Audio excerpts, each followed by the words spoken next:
Oh, so let's talk about our children. And it's funny because I've been working on this. I've been meaning to talk about children, different things for a little while now. And this piece that I'm about to talk about, I was actually working on it in May, and it's just amazing that now I feel as if it's the perfect time to actually talk about it. So, the topic of today's message is our children as our greatest entrepreneurial endeavors. What do I mean by that? I mean that we have to start thinking about our children in the same way that we're talking about our businesses. So, in the past, maybe a month or so, all over, it's like support black business and become entrepreneurs and all of these wonderful, encouraging things that I'm hearing, and it's definitely uplifting to see that Black enterprises. Sorry, I just have an itch. That Black enterprise is really starting to build momentum, and I didn't want to not voice my opinions on the importance of thinking of our children as one of our business endeavors. And it's really important because this is truly your legacy, whether you believe it or not. Your businesses can fail, and but your children are really going to go out there and be a symbol of how well you did as a parent or not. So let's start to think about some of the similarities between raising children and growing a business, and you'll see that it makes good sense to actually invest in your children. So let's start by looking at the purpose. When it comes to a business, your purpose is to turn a profit as a result of providing goods or services. You either want people to pay for a tangible product, something that they can hold in their hands, or you want them to, or you want your business to, or you're providing a service. I'm sorry, I keep having an eyelash in my eyes, so forgive me. Or you want to provide a service, so maybe that's a tutoring service or whatever the case may be, and you definitely have this passion towards it. When it comes to our children, what we do want is for them to become well-adjusted, successful, and productive members of society, and you want them to have a healthy self-esteem, right? Now, if this is your purpose as a parent, then there are definitely things that you're going to have to do in order to achieve those goals. Similarly to how if you are a business person, there are things that you have to do in order to achieve your goals. So, you have to first think about what is it that you want to see from your children? What is it that you're hoping for them to be? What is the future that you envision for them? And that is essentially your purpose. And then we move on to commitment, right? Whether it's a business or whether it's switching a habit of yours. Commitment's really a key element of that. So when you're starting a business, it's a labor of love. There are moments when you're frustrated, you're going to be exhausted, it's going to be financially demanding, and you're going to have setbacks, right? And a lot of what new entrepreneurs go through when they're starting a business is just based on them being a novice and having sheer ignorance. But regardless of that, they still stick to it. We still stick to those endeavors because our goals and our success is tied to it, and we see a promise within it, so we stick to it. And likewise with our children, raising our children is a labor of love. I have a 14-year-old, and it's been it's been laborious just raising her in a healthy environment. Um, there are moments of frustration because initially they're very dependent on you, and that could be really hard. You do have sleepless nights, so you do go through exhaustion. They're very demanding. There's demands as they get older. You have to provide for them. You have to nurture them. You have to educate them. So the demands are there, and they're definitely financial burdens, right? So what we find is in a business, and when you're raising your children, that commitment becomes more of a selfless type of love that you have to commit yourself to. And finding your footing as a first-time parent can be really daunting and overwhelming. It's it can be rough. right? But we commit to it, and we find we take a lot of pleasure in it. Well, I do, because I do want to see this vision of this perfect child, as perfect as I can get it to be. I want to see it come to fruition. So I stay committed to it. Now there's investment, right? When you have a business, there has to be investors, unless you're just really, really financially well off and you can just start it from scratch and pay for it yourself. There's usually a level of financial and other investments. So you might have to get investors, like actual people to put up money. You might have to have partners. Um, that way you guys can do it together, right? They are invested in the success and they join up with you, team up with you in order to bring that dream to reality. And you might have mentors, people who've been in the business before you and can give you pointers and can be a support system for you. It is the same with your children. You do need to have an investment in your child, and you will need and have people who are invested in your child as well. And that could be family members, close friends, teachers, people within your community. And these are the people who want to see your child win. They want to see your child get to their full potential. So they will be there for you and for your child as your child is growing. And it doesn't have to be, oh my God, you're going to pay my child's college tuition. It could be, I got your kid a book that I thought might be really helpful. Or in the case of my friend, oh, I got your daughter, a MacBook for Christmas. And those are investments in your child. They believe in your child and they want to see your child do well. But you have to be careful because not all of the investments are going to be fruitful. Some investments are going to expect you to give up too much power and say, similar to in a business, you don't want people to just be like, okay, I'm investing, but I have to take 50% of your earnings. You definitely want the people to, you want to set parameters. So even with raising your children, people might be invested in your child, but you can't just take everything at face value. You do have to somehow sift through the intentions and the motives of people who are really, really saying that they want to be around you and your child. But there are people who are willing to invest, and it can only strengthen the job that you're doing if you allow the right people to invest in you and your child. Like a business, there'll be tough decisions. And within figuring out, how to make a decision, you do have to use wisdom. Wisdom should always be your counsel. And it is important when it comes to business, right? You definitely have to remove unhealthy influences or anything that's going to threaten the success of your company. Whether it be an employee, whether it be an investor, whether it be a distributor, whatever the case may be, if that person is not in line with the goals and visions of the company, you do have to remove them.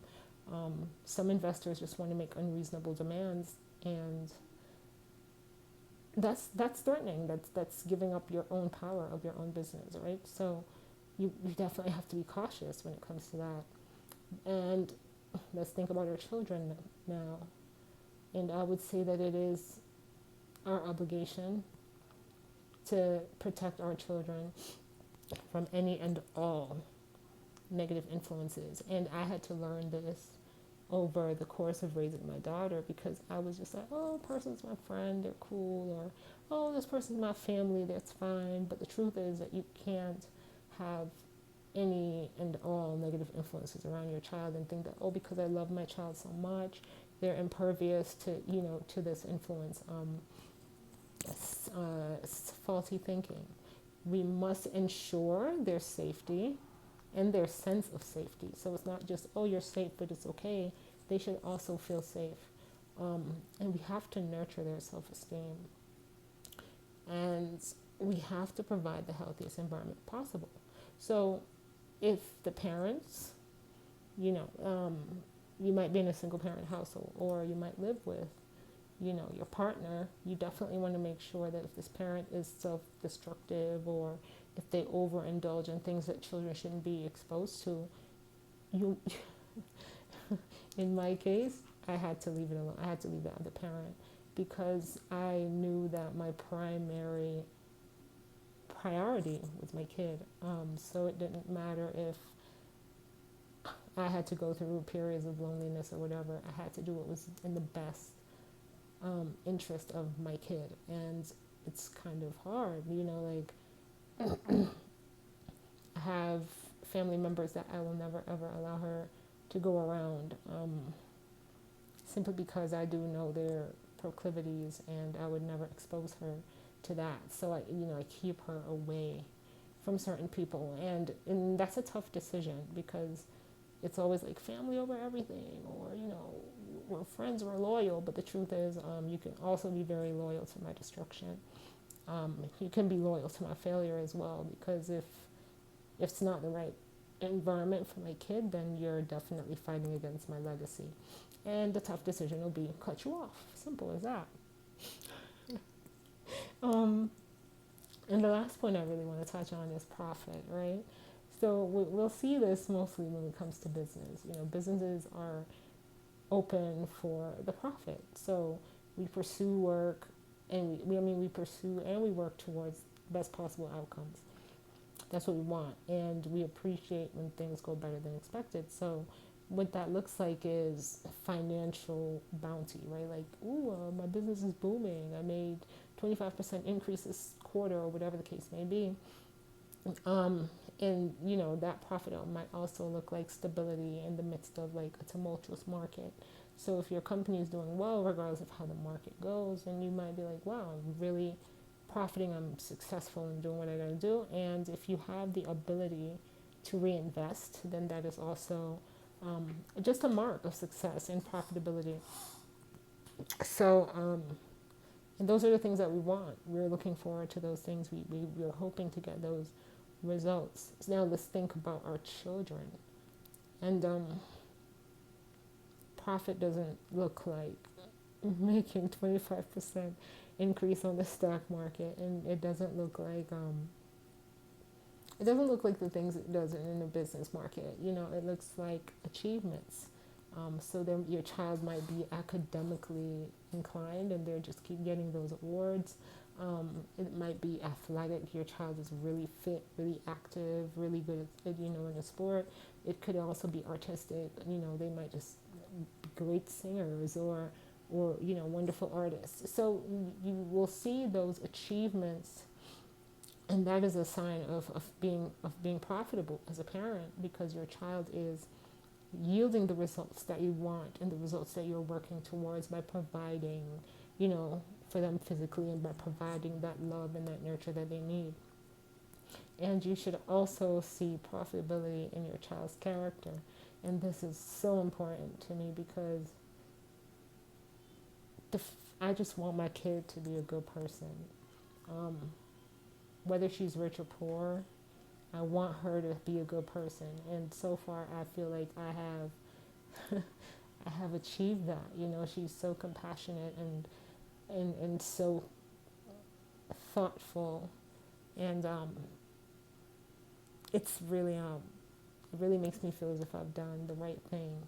So just thinking about the profit of it all, and the fact that I know that she's going to be a successful adult, and she'll be able to sustain herself, and she'll be able to think for herself, and think about the well-being of others. Those are all winnings in my book. So definitely think about those points.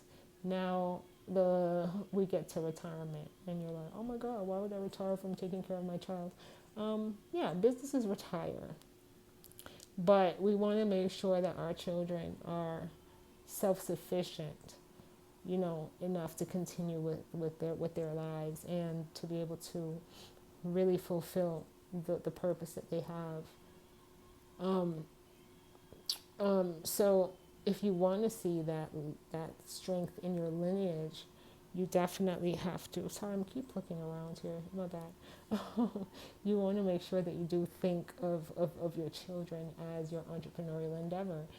Energy is never lost. So a lot of times we're just like, oh my God, I used to put so much effort into this relationship and it failed, or I used to put so much effort into this business and it failed. But the truth is, energy is never lost. If you redirect that energy that you would maybe be focusing on a relationship or a business endeavor and put that energy into your children, you can't lose. There's absolutely no way that you can lose, because you'll be thinking about, the profit that you're going to be seeing.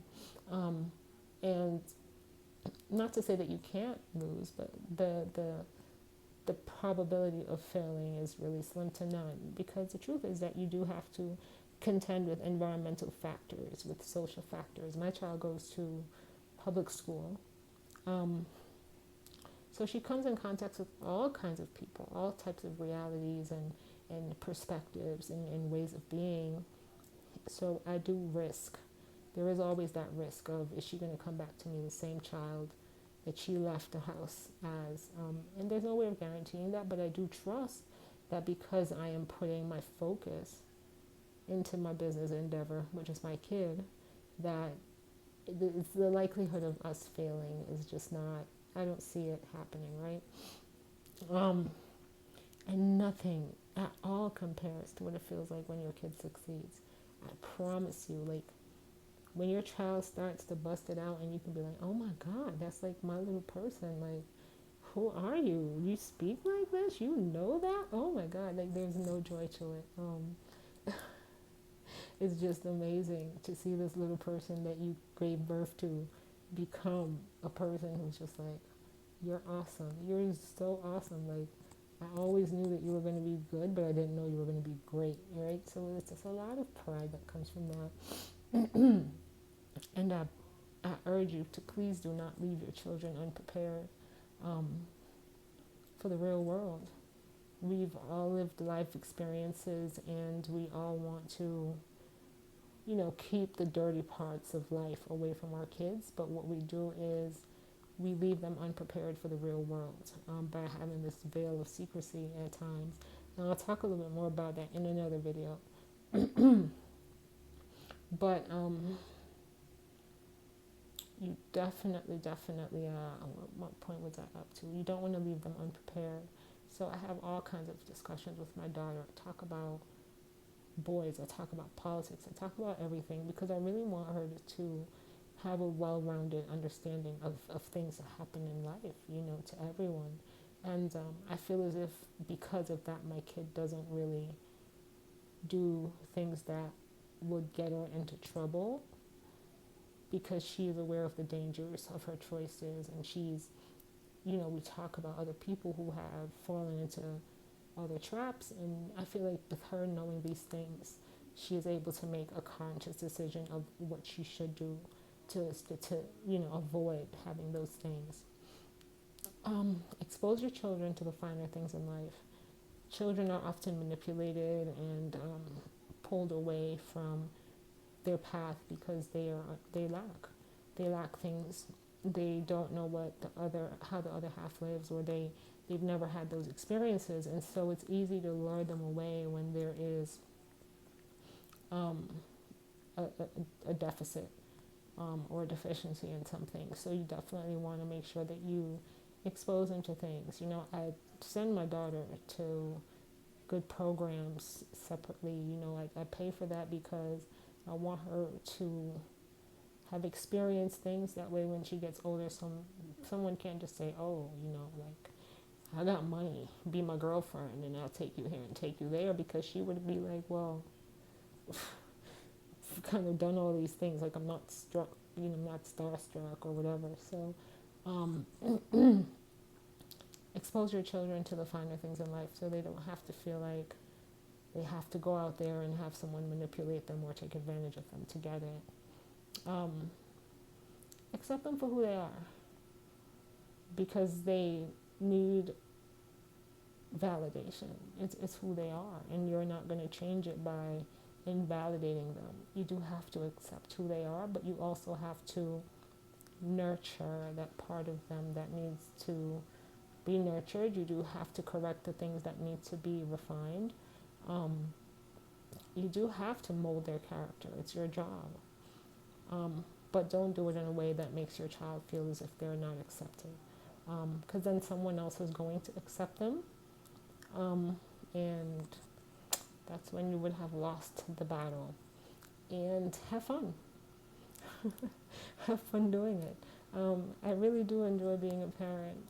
It's rough, and I will say that because it's hard to be that selfless all the time. You know, it's hard to say, oh, I'm not going to go to this party, or I'm not going to do this thing, or I'm not going to be around this person or whatever. So it is rough, but the truth is it is a ton of fun to just watch your children grow and mature and be great people, right? So yeah, I always love you. You guys know that, and that's why I put these things up so that I can help you in any way that you can to kind of get your own thoughts straight and your own strategy for dealing with things. So until next time, be good to yourself so that you can be good to others. Love you.